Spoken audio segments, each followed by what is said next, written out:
उमरकोट में एक नौजवान लड़के पर बहुत बड़ा जुल्म किया गया है।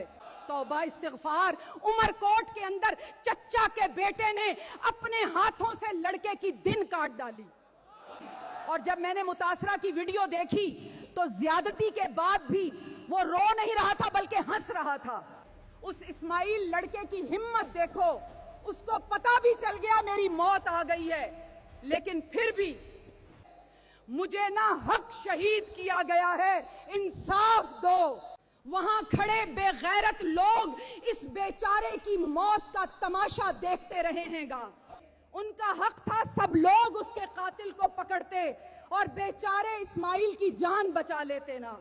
और मैं आप सबसे वादा करती हूं, मैं इस्माइल को इंसाफ दिलाकर रहूंगा इंशाअल्लाह। अल्लाह पाक इस्माइल को जन्नतुल फरदूस में आला मकाम और घर वालों को सब्र दे, आमीन।